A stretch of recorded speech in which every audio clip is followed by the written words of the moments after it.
El Señor esté con ustedes. Lectura del Santo Evangelio según San Lucas.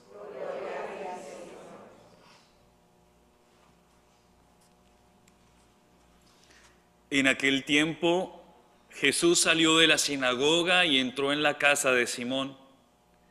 La suegra de Simón estaba con fiebre muy alta y le pidieron a Jesús que hiciera algo por ella. Jesús, de pie junto a ella, mandó con energía a la fiebre y la fiebre desapareció. Ella se levantó enseguida y se puso a servirles.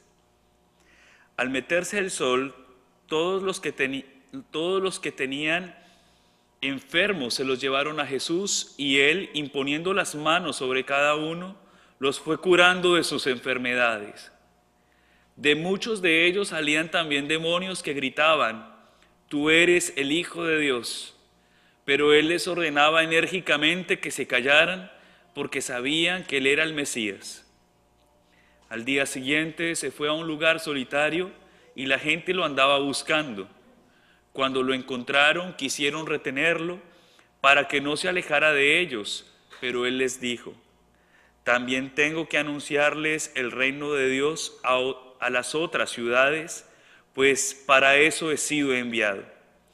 Y se fue a predicar en las sinagogas de Judea. Palabra del Señor.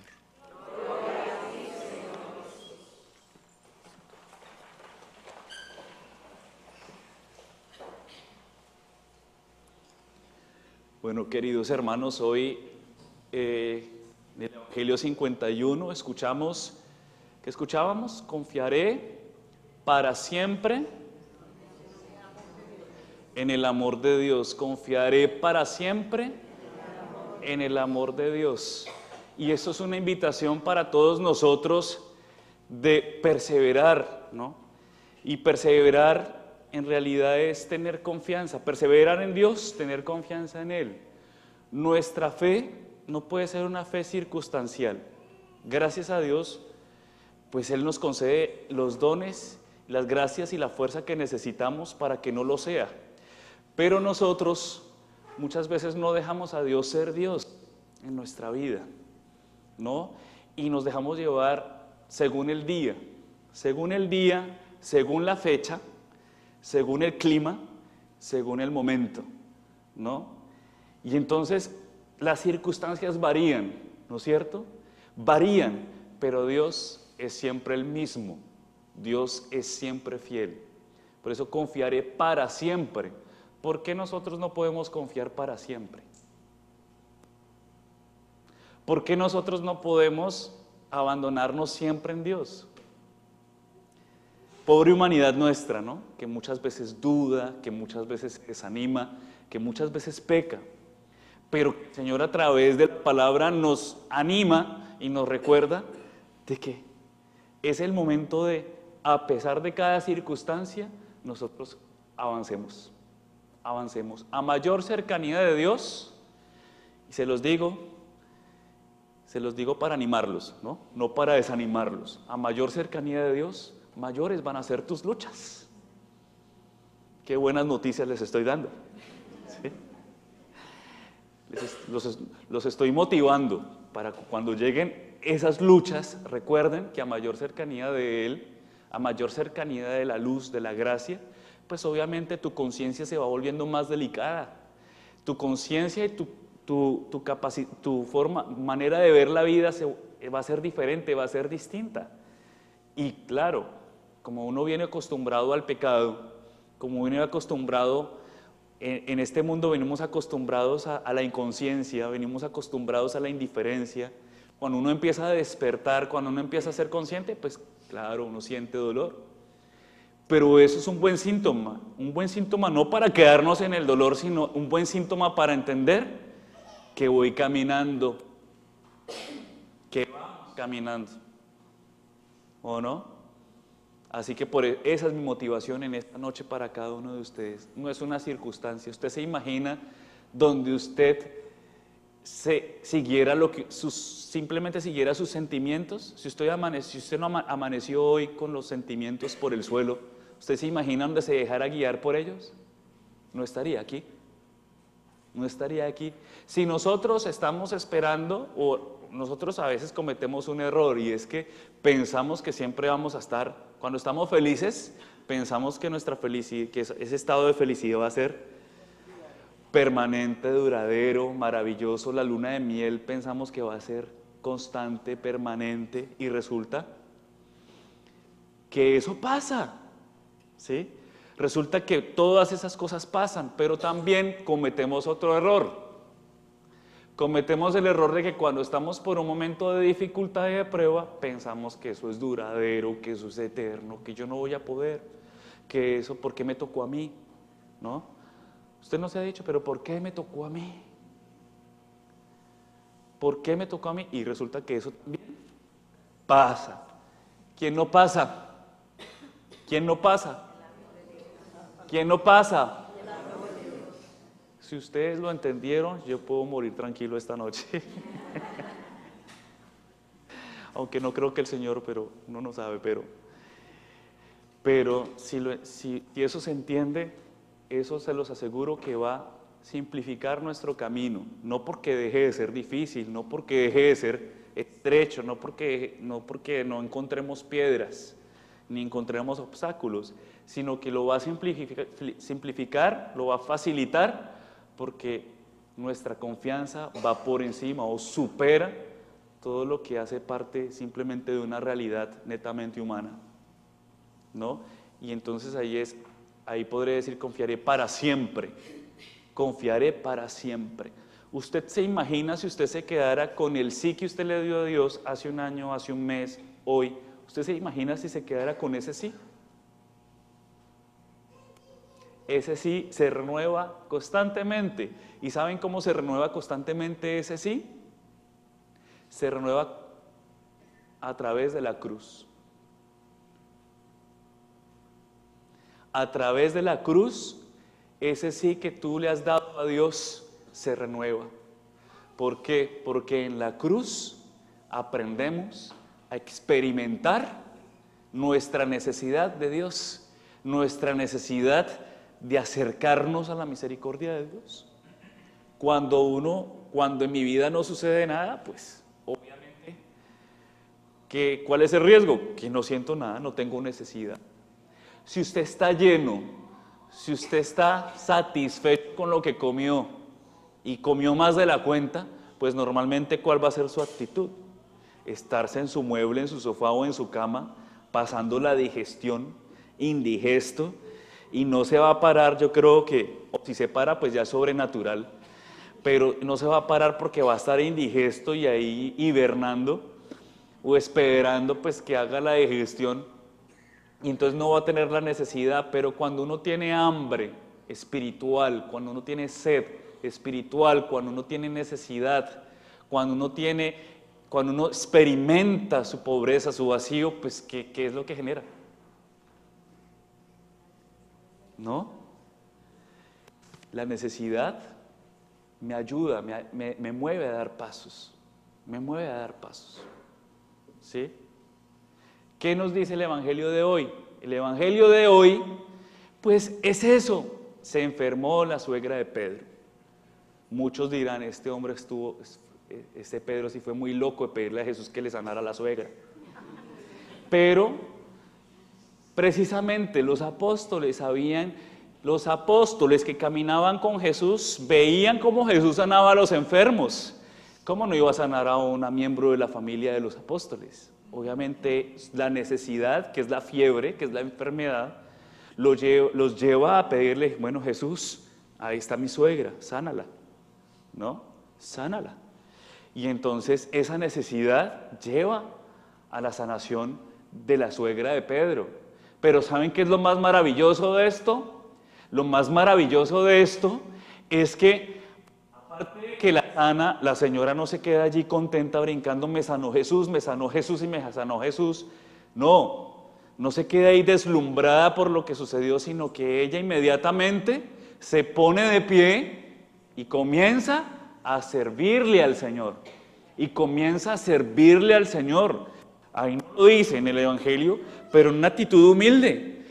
Solamente se habla de la suegra de Pedro en este pasaje del Evangelio, solamente. De resto no sabemos más nada de la suegra de Pedro, pero lo particular es que ella experimenta el milagro, Dios llena su necesidad, pero no se queda allí como deslumbrada, mirando, suspirando, diciendo, bueno, ya me curó, listo, qué rico, ¿no? Ya me hizo el milagro. No, se pone a servir, se pone al servicio. Y nuestra necesidad, si bien es cierto, siempre la va a haber, pero cuando Dios la llena, pues no nos quedemos allí. ¿Qué hay que hacer? Ponernos también al servicio de Dios. Al servicio de Dios. ¿Cómo nos ponemos al servicio de Dios? Nos ponemos al servicio de Dios cuando en primer momento le damos nuestra voluntad. Le damos nuestra voluntad. Usted le pregunta a Dios cada mañana, cuando usted va a hacer algo, si eso es voluntad de Él.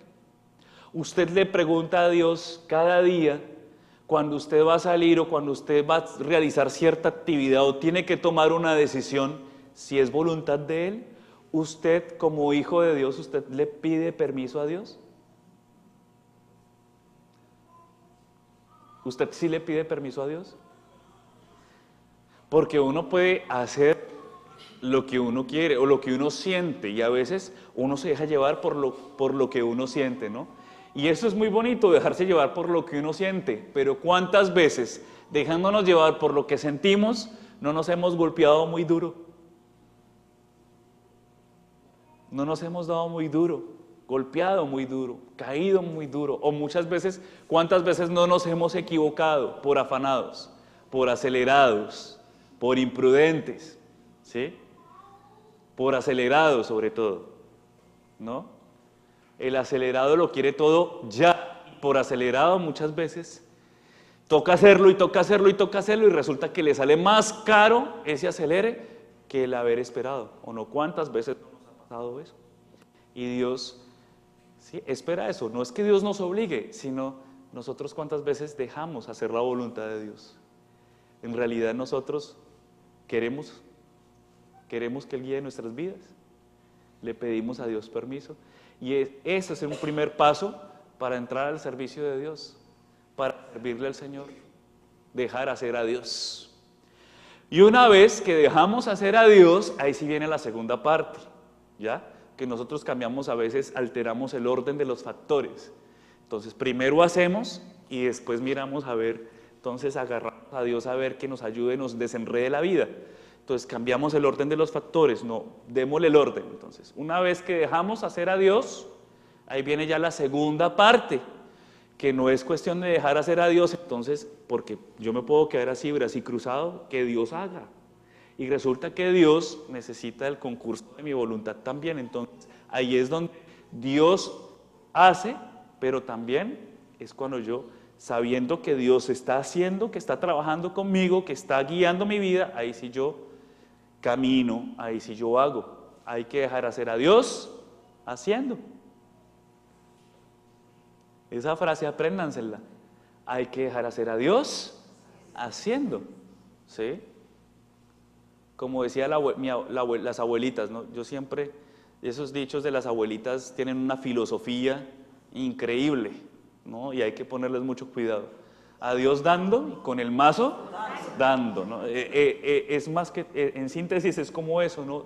Dejar hacer a Dios. Yo le pido permiso a Dios, y cuando Dios me dice, sí, hazlo por ahí, ahora hay que hacerlo. Y hay que hacerlo. Esas son como las dos características del ponerse en servicio de Dios, ponerse en las manos de Dios. Una vez que sentimos que Él pasa por nuestras vidas, sabemos que podemos alcanzar nuestra propia felicidad, ¿no es cierto? Que podemos ser felices y que podemos estar llenos de su paz, de su presencia. Pero pues, si nadie se siente necesitado, o si simplemente necesitados nos quedamos allí, como contemplando nuestros fracasos, o instalados en nuestros éxitos, pero no avanzamos o no vamos más allá, pues, claro, se corre el riesgo de que yo puedo estar allí, simplemente cumpliendo un precepto, sentado en mi silla, escuchando al Padre y repitiendo mi vida en una rutina sin fin, en la que simplemente, sin darme cuenta, mi fe está enferma, llena de un cáncer un cáncer que ya ha hecho metástasis y que no me permite ver más allá de lo que realmente Dios me está mostrando en este momento, en este instante, ¿no? Porque la fe se enferma. ¿Usted sí sabía? Cuando hablo de yo utilizo la palabra de enfermedad, de cáncer y todo, pero porque la fe se enferma muchas veces. Y una de las enfermedades que corroe nuestra fe es eso, el desánimo, el desaliento. El desánimo, el desaliento, la desgana, ¿no? ¿Cuántas veces usted no tiene ganas de nada, ni de orar? ¿No? Ahí es cuando usted debe darse cuenta de que su fe se está enfermando, tiene gripa, le dio dengue, en fin, póngale la enfermedad que quiera. Pero ahí es donde tiene que darse cuenta que se está enfermando. Cuando se dé cuenta que se está enfermando, pues pídale al Señor, Señor, sáname. Y cuando el Señor te sane, pues ponte al servicio de Él, dejándolo hacer, haciendo. Dejando a Dios hacer, haciendo. Bueno, queridos hermanos, igual como pidámosle a la Santísima Virgen María que ella nos ayude a caminar también con una actitud confiada, también esto, como la suegra de Pedro, María también, cuando el ángel se aparece, ¿no? El ángel se aparece y le anuncia la llegada del Mesías, que va a ser madre de Jesús, que va a ser madre del Salvador. La Santísima Virgen María no se queda en la casa contenta, ¿no? Allí contenta y el ángel se me apareció, ¿no? La Santísima Virgen María va a donde su prima Isabel, y lo más grande de todo esto es que siendo la madre de Dios se pone al servicio de Isabel. Durante unos meses se queda con Isabel, ¿no? Entonces, la Virgen, la Santísima Virgen María, la suegra de Pedro y muchos santos nos muestran hoy que este caminar de la fe es un peregrinar, que no nos podemos instalar y que no nos podemos quedar quietos, ¿no? Ni rumiando los fracasos, ni instalados en los éxitos, sino caminando en el Señor. Gloria al Padre, al Hijo y al Espíritu Santo,